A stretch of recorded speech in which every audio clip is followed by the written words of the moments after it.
La biodiversité, évidemment, est dans les fondamentaux de l'agriculture biologique. Et puis, si c'était vraiment le prix, pourquoi tous les gens riches ne mangent-ils pas bio ? Et si l'avenir des vins de Loire s'écrivait avant tout en bio ? Bonjour, je suis Zoé Blutel, je vous souhaite la bienvenue à bord de ce nouvel épisode L'Heure de Loire, le podcast des vins de Loire. Ici, nous prenons le temps de voyager à travers les tendances de consommation et d'achat de vins de Loire.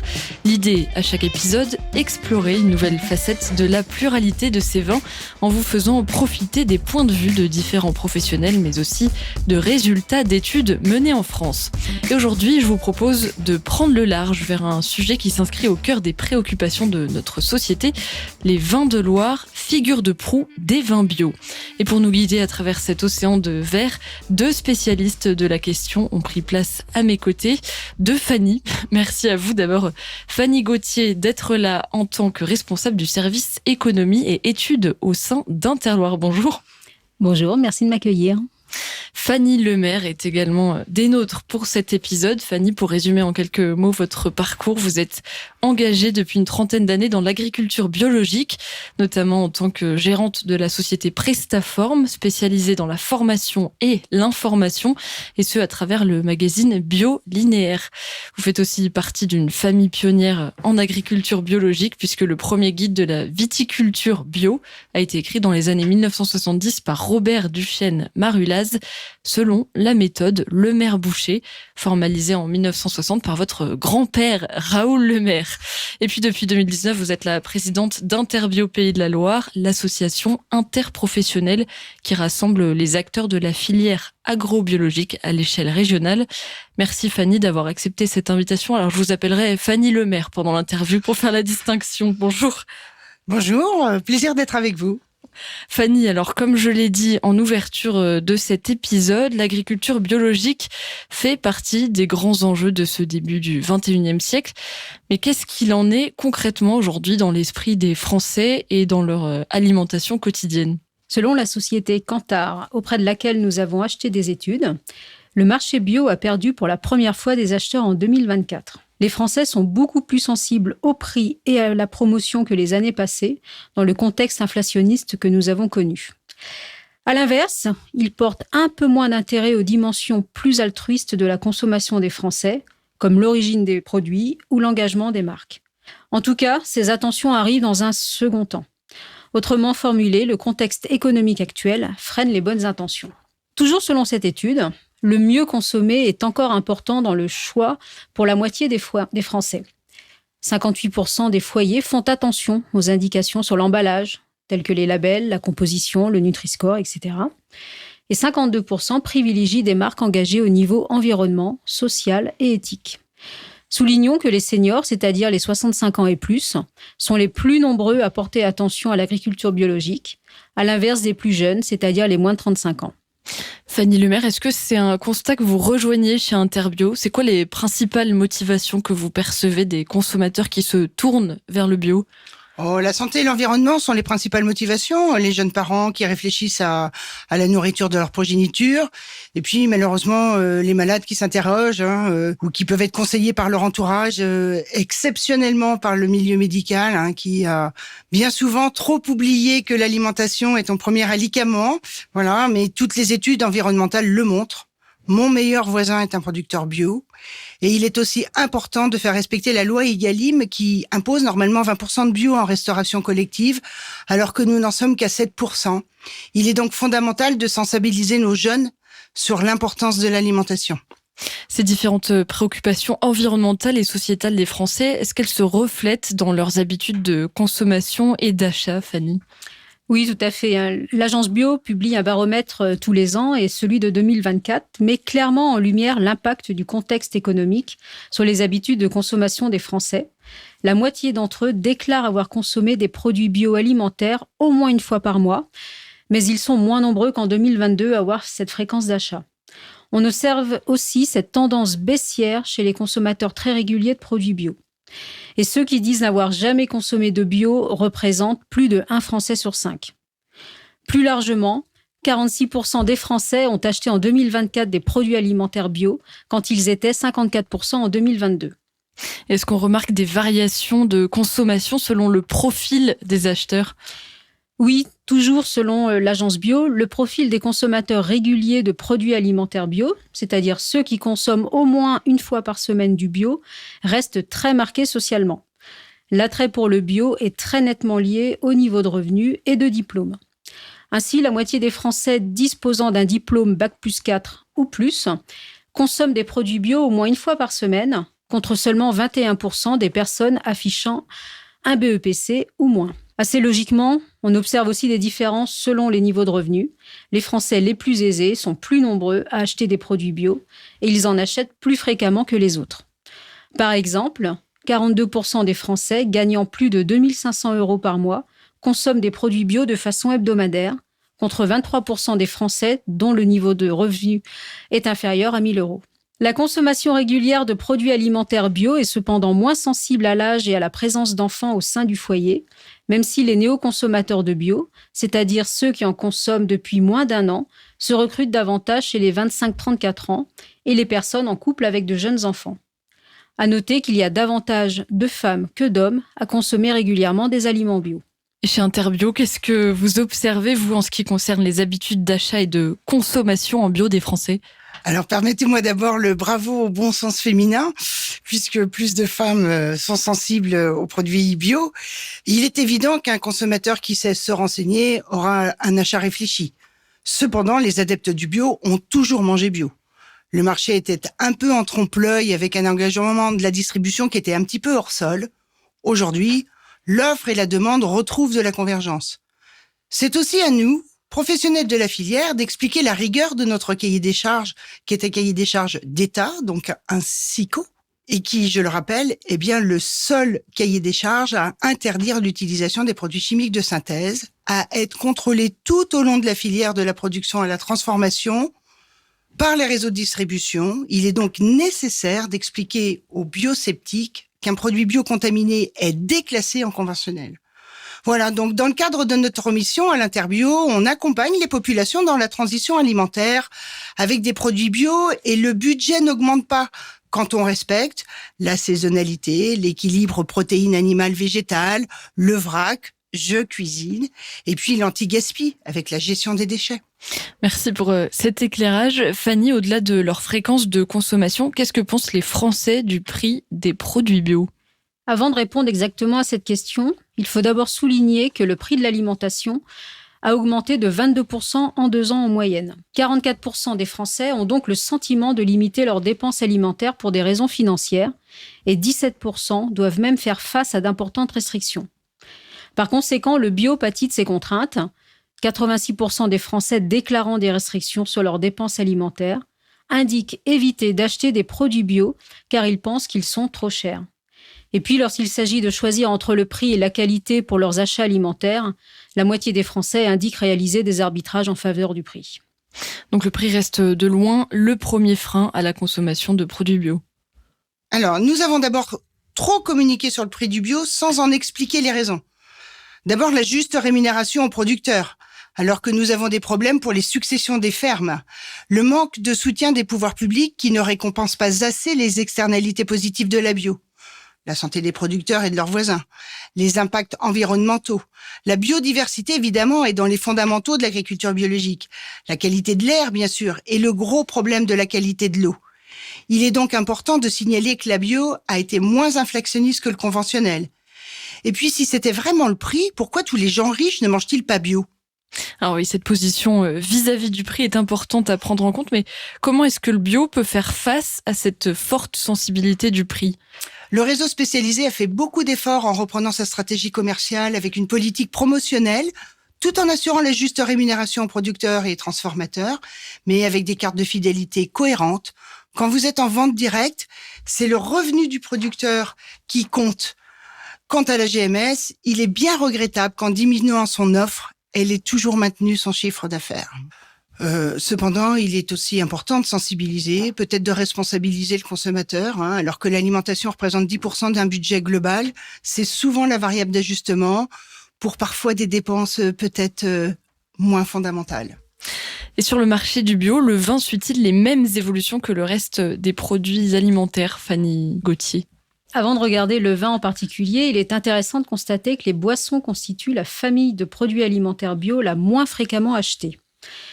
Elles sont en effet achetées par un tiers des consommateurs de produits bio. Des aliments comme les légumes, les fruits et les œufs restent pour le moment ceux qui sont les plus plébiscités par les Français au quotidien. Les boissons alcoolisées sont les seuls produits bio à avoir poursuivi leur croissance en valeur de vente jusqu'en 2021. Depuis cette année-là, elles sont devenues le 4e type de produit bio le plus important en termes de valeur, après l'épicerie, les fruits et légumes et le rayon crèmerie. Elles ont même dépassé les viandes. Et si l'on zoome maintenant sur les vins, une bouteille sur 10 achetée par les foyers français est une bouteille de vin bio. Le marché des vins bio a triplé en une dizaine d'années pour peser en 2023 1,3 milliard d'euros. Le marché des vins bio est ainsi 14 fois plus important que le marché des bières, cidres et autres boissons alcoolisées bio. Autrement dit, les vins représentent 93% de la valeur des ventes de boissons alcoolisées bio. Donc c'est une progression qui est impressionnante. Est-ce que la Loire a su prendre ce virage ? Oui, sans aucun doute. Aujourd'hui, en 2024, 85% des domaines de Loire sont engagés en bio ou dans une haute certification environnementale, comme HVE, haute valeur environnementale ou Terravitis. Les vignerons et négociants ligériens ont véritablement à cœur de perpétuer la longue tradition des vins de la région, tout en assurant la pérennité de leur production et en la rendant plus respectueuse de l'environnement. Concernant plus précisément le bio, l'agriculture biologique poursuit son essor en Loire, avec une croissance de 57% des surfaces entre 2019 et 2023. Et sur notre territoire, plus de 840 domaines sont ainsi certifiés agriculture biologique ou sont en cours de conversion, ce qui représente un tiers des domaines viticoles ligériens, pour une surface cultivée en bio de plus de 12 000 hectares, c'est-à-dire un quart du vignoble. Fanny Lemaire, quel regard portez-vous sur ce virage bio qui a été pris par les vins de Loire depuis de nombreuses années ? Et puis quels enseignements peuvent être tirés pour le présent et le futur de la viticulture ligérienne ? Alors, la conversion vers les vins bio est générale à l'ensemble de la filière. C'est même la conversion la plus importante, toute filière confondue. La région des Pays de la Loire, après Occitanie, a pris conscience des enjeux des vins bio. Ça s'explique aussi avec l'arrivée des jeunes générations qui ont conscience des enjeux sanitaires, avec des parents parfois malades. Les maladies professionnelles chez les producteurs est connue et reconnue. Des enjeux environnementaux grâce aussi à l'introduction de l'agriculture biologique dans les modules de formation. Même si l'enseignement est timide, les producteurs sont les premières victimes du dérèglement climatique et l'agriculture biologique, qui est très technique, apporte des réponses. Et puis, le temps donne raison à l'agriculture biologique, qui sonne le danger depuis longtemps. Et nos vignerons font aujourd'hui un travail remarquable. Nous avons des vins bio de grande qualité. Ah, soyez gourmands. Alors, si on revient sur les consommateurs de vins bio, les vignerons de Loire peuvent-ils savoir précisément de qui il s'agit ? Est-ce qu'on a du recul sur cette cible pour qu'ils puissent la toucher efficacement, Fanny ? Oui, on a des études qui nous permettent de connaître ces consommateurs et l'évolution de leur profil. Il faut d'abord savoir que les vins bio, tranquilles comme effervescents, attirent de plus en plus de Français dans toutes les tranches d'âge et de revenus. En 10 ans, la part de foyers acheteurs de vins bio a d'ailleurs presque quadruplé. Le vin bio continue donc d'attirer, à l'inverse du vin dans sa globalité. Autre fait positif, le nombre de bouteilles achetées en bio à l'année se stabilise, contrairement au Total Vin, qui voit ses quantités reculer depuis 60 ans. Concernant le profil des consommateurs de vin bio, il est assez identique à celui des consommateurs de vin en général.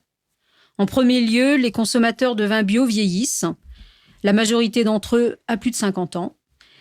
Et ce sont eux qui boivent les 3/4 des volumes de vin bio.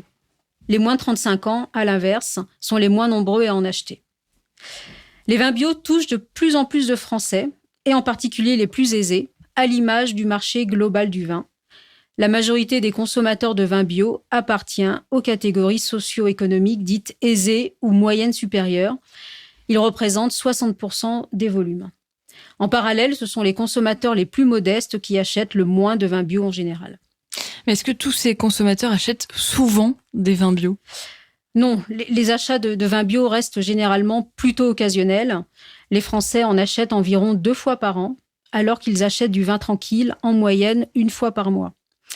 Et puis, il est important de garder en tête que quasiment tous les acheteurs de vins bio achètent aussi des vins non bio.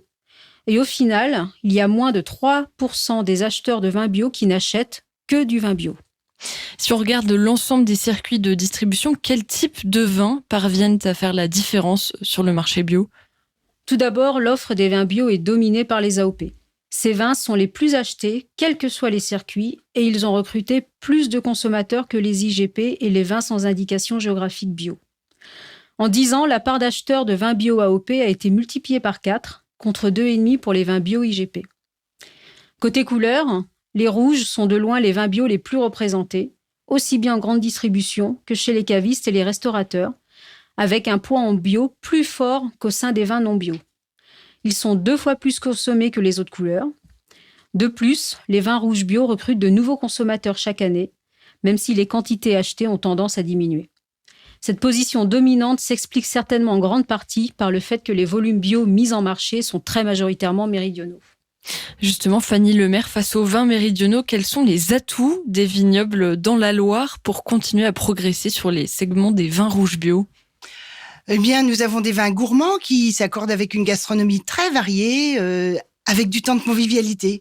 Il serait d'ailleurs intéressant que les vignerons, selon leur réseau de distribution, utilisent la contre-étiquette pour conseiller le consommateur ou la consommatrice, souvent bien seul dans son rayon de GMS.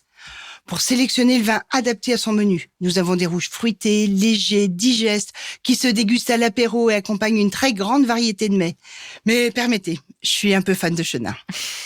Fanny, face à la forte présence des rouges, comment est-ce qu'on situe les autres couleurs de vin sur le segment du bio ? Les vins blancs et les rosés bio gagnent du terrain. Ils attirent eux aussi de nouveaux consommateurs et ils ont tendance à prendre de plus en plus de place au sein des vins tranquilles bio. À noter que c'est plus particulièrement sur les blancs que la croissance d'achat est la plus forte. Du côté des vins effervescents, le poids du bio est relativement faible comparé aux vins tranquilles. Les consommateurs de bulles bio sont en moyenne plus âgés que les consommateurs de vins bio de manière générale, et les plus de 50 ans achètent les 2/3 des volumes de vins effervescents bio. Et si on regarde cette fois plus précisément en détail chaque circuit de distribution, quels sont ceux qui sont les plus décisifs pour les vins bio ? Selon l'agence Bio, la vente directe représentait la moitié du chiffre d'affaires des vins bio en 2021, avec une valeur totale de 560 millions d'euros. Elle est ainsi le premier circuit de commercialisation, aussi bien en valeur qu'en volume. Fanny Lemaire, selon vous, comment les viticulteurs de Loire certifiés en agriculture biologique peuvent-ils continuer à capitaliser sur la vente directe pour développer leur activité ? Eh bien, à l'Interbio, nous avons la possibilité de mettre en place des outils de communication pour les accompagner, comme nous l'avons fait pour les maraîchers, par exemple, avec des panneaux vente à la ferme, donc vente au chai.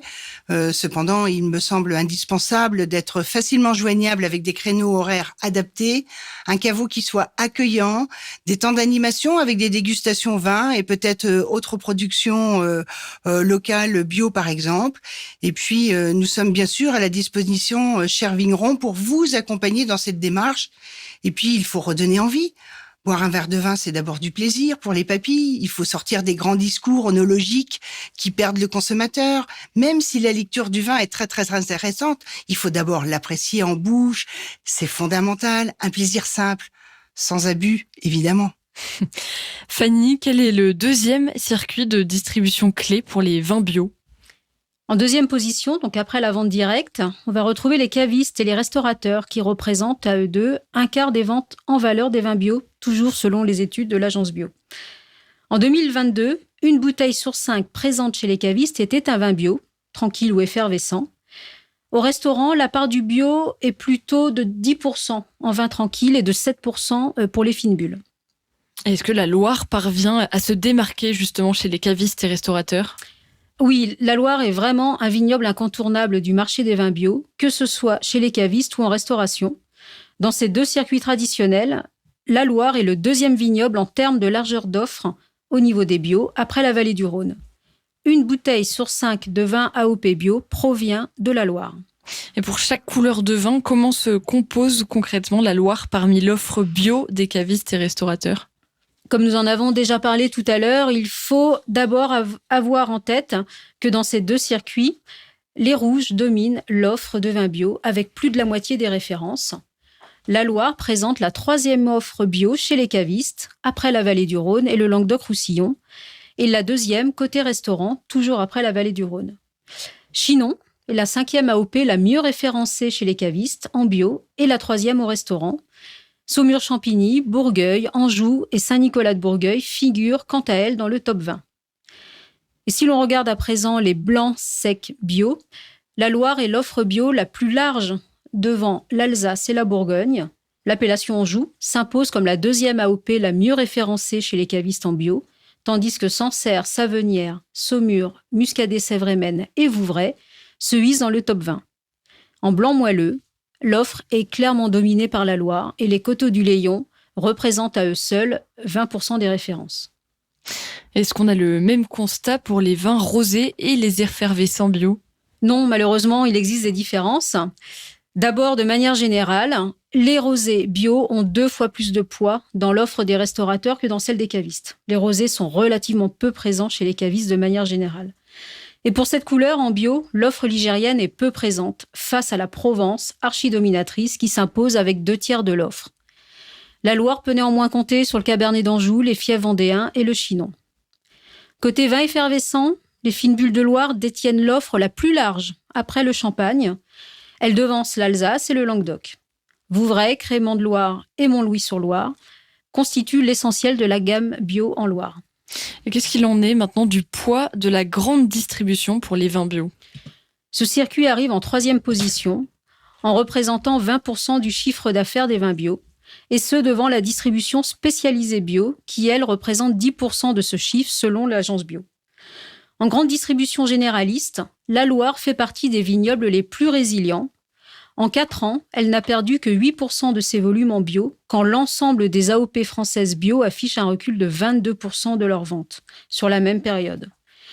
Le chiffre d'affaires pour les vins de Loire n'a baissé que de 2% en 4 ans, contre 17% pour l'ensemble des AOP françaises. Fanny Lemaire, est-ce que vous avez le sentiment que l'offre de vins bio est amenée à progresser en grande distribution, ou bien est-ce que la distribution spécialisée bio peut-elle, à l'avenir, concurrencer plus largement la grande distribution ? La GMS a réduit sa gamme de vins bio pour des labels environnementaux moins contraignants. Cependant, dans ce réseau, comme je l'indiquais précédemment, la contre-étiquette avec le conseil Corps Mets et Vins facilite l'achat pour tout consommateur qui n'est pas connaisseur. Le magasin spécialisé qui organise une belle cave en ambiance avec un collaborateur formé pour apporter du conseil a une réelle carte à jouer. Les cavistes et les restaurateurs ont suivi en général la conversion de leurs producteurs et ont redécouvert les vins. On parlait de prix pour les produits bio. En vin, c'est d'abord l'AOP qui intervient. Donc la certification bio a moins d'impact sur le prix. Et Fanny Gauthier, concernant la grande distribution généraliste, les différentes couleurs de vins bio obéissent-elles aux mêmes tendances que chez les cavistes et les restaurateurs ? Pour les vins rouges, oui. La moitié des vins bio vendus sur ce circuit sont des rouges. Dans ce contexte, 2 AOP ligériennes développent leurs ventes en volume et en valeur depuis au moins 4 ans. Il s'agit de Chinon et Saumur-Champigny. En grande distribution généraliste, ce sont par contre les rosés qui occupent la 2e position. En ce qui concerne la Loire, Cabernet d'Anjou fait partie des vins rosés les plus vendus en bio, mais son poids est moindre comparé à celui qu'il possède en non bio. Il est la 4e AOP la plus vendue en bio, alors qu'il est leader sur l'ensemble du marché. Et qu'est-ce qu'il en est des vins blancs secs et des effervescents bio ?